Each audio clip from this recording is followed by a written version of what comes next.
All right, what is going on YouTube? Welcome to an interview video with some of the developers of Age of Empires 4.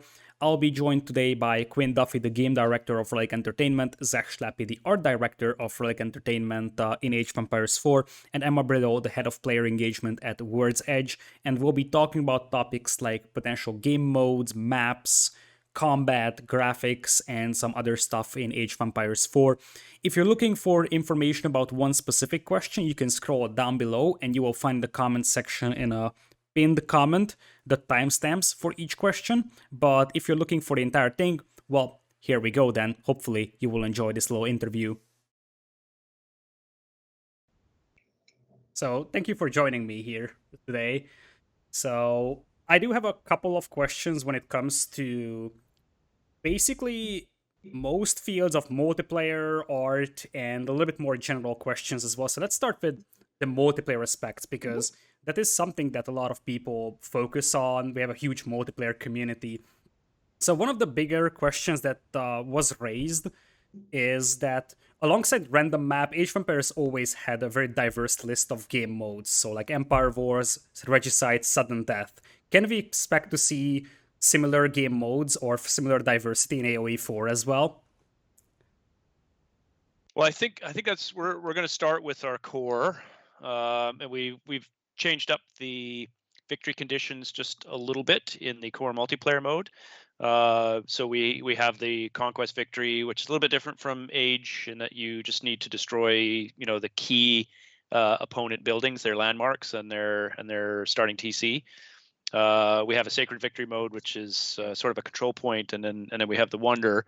And after that, we're going to build the live team to support the game going forward. We experimented with some modes, and so we have some ideas, but we kind of want to work with with the community and with the live team to figure out where we want to support the game going forward.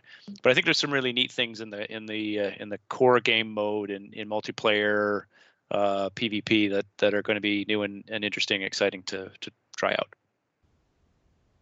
Yeah, and there's a lot more diversity in Age of Empires 4, aesthetically speaking, much greater than what was in 3 and 2, in the sense of building detail and swapping of geometry through the ages.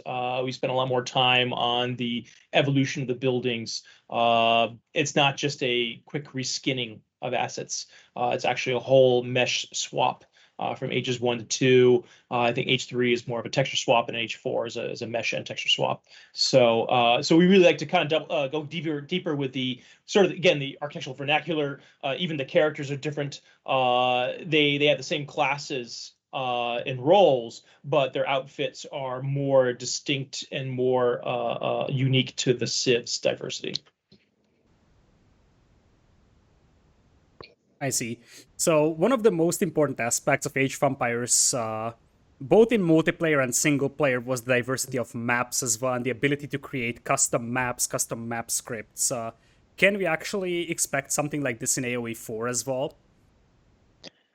Yeah, there's a big range of map diversity, and as you mentioned, randomly generated maps within a bunch of different map templates and biome visualizations, and so the map variety is pretty extensive. I mean, there are untold numbers of possible maps across the map types being randomly generated, and in terms of, I mean, lots of options to set up custom games as well, and then going forward, again, we want to see how we want to support communities like mod makers and a scenario.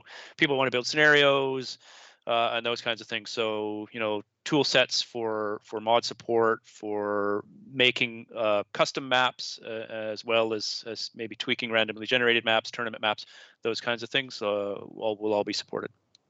And these maps are also they take inspiration from a lot of the classic maps in the Age of Empires franchise, like Altai and I forgot some of the names, but a lot of them are from that. And some maps will lend towards people very who want to do defensive play. People who are more about turtlers like myself. We have maps with a type of mountain profile that can allow for that, versus maps that are more flat planed and probably a little more aggressive for players. Yeah, so it's nice to see that. Yeah, I was just gonna say, and the variety, I played, I think, 5 games on the same map as the same Civ in a row, and every single game was different. So everything gets mixed up, and it provides a different match every time you play. Yeah. And what about the map sizes? So we have seen that Mongols, for example, can relocate their bases. Will we have big enough maps so that they can really use this bonus effectively?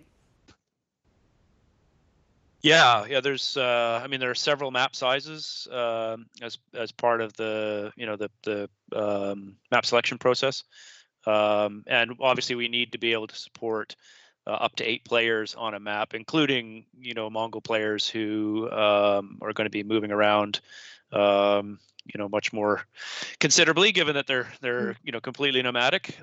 So yeah, we wanted to make sure there was enough space at the biggest end. And then we actually added additional smaller maps based on community council feedback to get into action a little bit sooner in like 1v1 type matches or more competitive matches. So we expanded the offerings based on feedback from the community council. I think we're pretty happy with what we've got so far. So it's gives us a wide range, keeps the game performant, and we've got like tight competitive maps for real quick play, and we've got big maps for 8-player games, or for people to build giant sprawling cities should they desire. So yeah, and Quinn talks about the community council feedback. Obviously you've been a part of that, but that's been great to bring all those perspectives in, and this is a journey that we're going on with the community. The council have helped drive the game forward thus far. We've got our closed beta coming, and obviously once we get to launch, then our players are going to tell us what they love, what they'd like to see more of, and that's going to help inform how the game grows. And so we're building this game for you, and we're going to be very much listening to what the response is, what people want, and we'll be working together in partnership with the community as we build the game. So, speaking of combat, in the videos that were shown in the fan preview event, we could see some new elements to combat, like the stealth forest, or the spikes for the archers, or the crossbowmen being distinguished from the archers. Does it mean that we have a more complex or more in-depth unit counter and combat system? Yeah, I think there's probably a couple more relationships sort of into the mix. You think about that typical triangle, the rock paper scissors triangle in RTS games. We wanted to maintain some of that core unit counters, but we've added I think sort of the maybe a little more emphasis on things like armor and armor penetration, and so crossbows are become a very good counter to really heavily armored units, and light horsemen become a good counter to crossbows because they're quick and their armor is light, and so there's no sort of disadvantage to attacking crossbows with them. And so as we added 1 or 2 more elements, but I think keeping in line with trying to capture some of that sort of history in imparting these gameplay mechanics. We made some of those decisions out of the kind of real usage of some of these weapons. But it's not one of these like super complex, crazy webs of unit relationships all over the place. It's pretty easy to I think to grok and understand. And then we've got some special units that may kind of mix things up a little bit. Throw the repeater crossbow for the Chinese is great against masses of unarmed units because it can just fire so quickly. So that gives you kind of an interesting little unit role that can be really used situationally to great effect. And we've got combat on walls. It's another thing that people spotted in the trailer, which is just adds that extra layer of depth and really changes up the strategy of how you can use them. And stealth gameplay. Absolutely. So, staying at the topic of combat, like previous Relic titles, for example, Company of Heroes, had units have special abilities like grenades for infantry in Company of Heroes, for example. We also saw spikes for archers in AoE4. Will this be a common sight that every unit has like 1 or 2 special abilities that it can use, or it's more of a rare thing? Yeah, more of a rare thing to contribute to the uniqueness of particular units. And it's Company of Heroes is a very tactical game with kind of a light economy, right? You're just out capturing points. That's essentially how you're deriving your resources, so you can really focus on the tactical gameplay. But Age of Empires has a different formula. It's a big sweeping real-time strategy game with base management and economy management, and there's the capability for micro. And so we wanted a little bit of some of that kind of ability usage in key areas, and to define key unique units and provide little extra bonuses to things, or maybe to break down some of those rock paper scissors paradigms in situations where it could be kind of fun, like the palings to protect your archers. And so it's more that we focused on the big picture for Age of Empires, the fact that it is a big sweeping real-time strategy game, and we wanted to make sure that players were keeping their eye on the breadth of the experience. And it's not just the units, it's when you have to choose your landmarks, you have to sort of look at what each one offers you. How does that play into your overall strategy? Which direction do you want to lean as you age up? So there's a lot of things to take into account as you kind of build up your civilization. Staying at the topic of combat, for a brief moment in the preview, we could also see the new conversion mechanic with the area effect. Could you elaborate on that a little bit, on what was the concept of redesigning that? Well, there's a few reasons for it. We wanted some of these opportunities for occasional big events, big high impact events, and that seemed like a fun way to inject some drama and potentially some disruption to the battlefield into the game. And the monks were so iconic, and the Wololo was so iconic, and so we wanted to see if there was a way to sort of modernize that experience and take on the conversion mechanics. And so we'll be keeping an eye on that one from a balance perspective, because it can be map changing or match changing if you're not paying a ton of attention. But there's a lot of tools in there that we're using to make sure that it's not a completely overpowering experience. But it's fun. Like when it happens in games, it's a lot of fun. It was the trailer moment where you hear the wololo, and that was a great moment. And I loved seeing the chat when it was going out live of, did I just hear a wololo? Yeah, I remember I lost like 10 elephants to 0 empires one game like that, and I was very disappointed at that moment. He was probably cheating. He was probably cheating too. All right, so Age of Empires was always very, very heavily based on history. But for example, in some instances in like Age of Empires 2, for game balance purposes, that was changed a little bit, like Chinese not having gunpowder in Age of Empires 2, for example. Where do you draw the line between sort of historical accuracy for technologies, units available, and game balance? Yeah, that's a good question. And we wanted to try and define our approach to that early, so we could be objective about it, because when you get into the history, it can kind of spark emotions and can be exciting, and you want to get something into the game. And we tried to use a lot of history informed decisions around gameplay, around what we would look at and how we would create our civilizations, and what we would add historically to kind of capture the essence of the civilizations. But the line was to err on the side of gameplay, especially in skirmish and multiplayer, rather than you sort of solely go after the historical accuracy in every instance. And that might be around things like those core units. Most civs had guys with spears and guys on horses and guys with swords. I mean, that was sort of typical. But you think about the Mongols, who were just dominant for a century across Eurasia. That's not something you can deliver in a balanced multiplayer game. You need to make sure that you're capturing what made them unique, but also ensuring that they're not completely powerful. So we've given them some really interesting mechanics that we are sort of informed from history, but we erred on the side of gameplay when it came down to discussing balance or the overall design of the civilizations.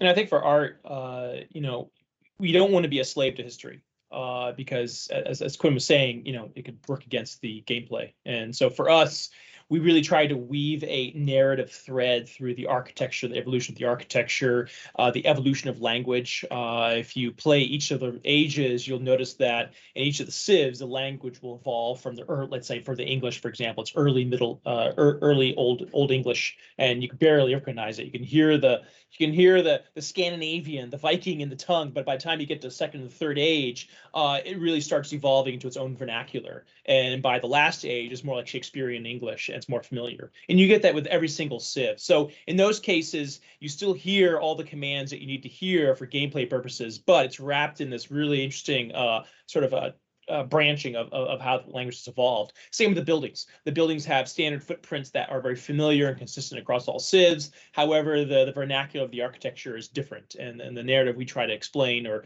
show is really how, like for example, for the Western Civ, where a lot of the cultures were derived from the Scandinavian, from the Vikings, and a lot of them had very similar the English and all of that. They had very similar architecture, but then it evolved into its own vernacular. With the Chinese, for example, the architecture evolved very differently throughout those 1,000 years. And so we went for a more regional approach as opposed to a temporal approach. So you'll start with northern architecture, southern architecture, and really depending on the dominant dynasties at the time. And with characters as well, we had to make sure that they were readable when the camera whip pan the camera back to a battle or something. You can see, oh, those are my archers, those are my spearmen. And although they're all wearing traditional armor and costuming from that era, we've had to take some liberties to make sure that it didn't cross-purpose with readability and conveyability of the units, class, and roles. Yeah, and you'll see with campaign, we showed a little bit in the fan preview video, but that's really where the historical storytelling comes to life. We've got these documentaries that show the modern day sites of these historic events mingled with, the golden soldiers that sort of show things as they were then on things as they are now. There's a fantastic cast of characters. We really look at, generations of lineage and conflict, and I think history fans are going to be really, really excited by those in particular. I know that I love those. They're one of my favorite things about Age 4. We did briefly mention visual conveyability. So one of the early feedback from people in the fan preview was that they felt that the game was a little too cartoonish compared to AoE 2 or so. Like, it kind of flies in between the very realistic look of AoE 2 and 3 and in between the very cartoonish look of AoE Online. So what was the thought process or the mindset when it comes to designing on how realistic the units, the buildings should be looking? Yeah, so the one thing is the trailer that we had for 2019, it was probably more saturate than what the game is right now. So the game, when it does get released, is probably not as saturate as what you've seen in the videos. We wanted to make sure that saturation informed gameplay in the sense that the most saturate elements on the screen and the saturation levels and the colors are really just taken from AoE 2 and 3, and making sure that the most saturated elements on the screen is what you want the players to be looking at, which is units, the HUD, things like that. We really want to make sure that we had a painterly view of the game. It wasn't too sort of photorealistic because that's not really the style of the game. And we wanted to make sure that there's enough depth between readability of the characters and the landscapes. And so also being able to use identification of buildings, like for example, military buildings, buildings that generate generic units, have warm rooftops, where civilian buildings have cool rooftops. So again, we're trying to make it easier for players to be able to distinguish what's important for them, what's not. The color red is rarely ever used except to identify enemies. So you notice that there's hue selections for very specific functions in the game. And yeah, so I'm really excited for the audience to see. Again, it still maintains the celebratory view of history, which I think is very important to the DNA of the franchise, which means it's not monotone, it's not post-apocalyptic. However, we do overlay the sort of the patriarch's sort of dark age theme, which again has been disproven, but it's still fun to watch because it's so cinematically and emotionally fun to play with. The idea of your fog of war is that dark, misty, sort of iconic Middle Age environment, and as you build and push your empire, you actually bring light and color and celebration to the land, so to speak. So, in terms of user interface, you did mention that it very much resembles the Age of Empires 3 user interface. We know from experience that many players like to change the way that the UI looks like in their game. Will we have the option to do that in AoE 4 as well? At the current, Quinn, do you want to field that one? Well, yeah, no, there's currently no plans there apart from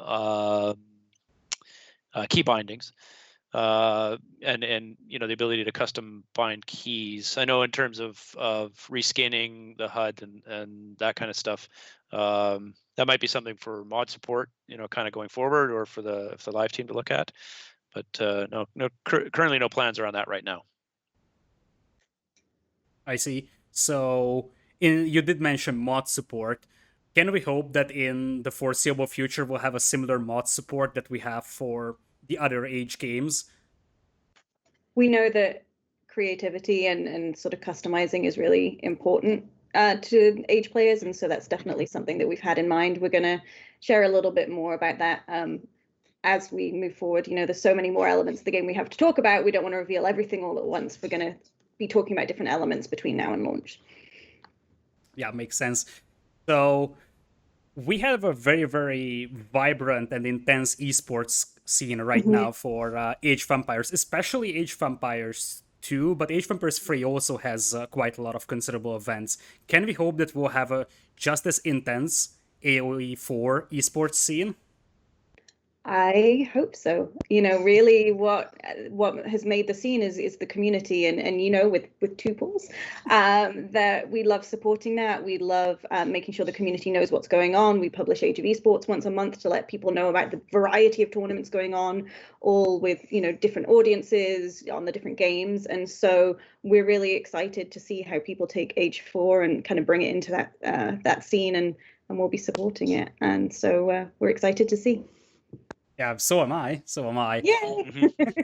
I know that for us. Oh, sorry. No, go ahead, Zach, please. I was just saying, you know, regardless of whether the game is accepted in the esport environment or not, our intention is to make the best game possible for the core audience and for extended audience. And I know for the art direction, you know, for me, it's really important to make sure that building in the game is as fun as fighting in the game, and it is as fun and compelling to watch as it is to play. And I think so.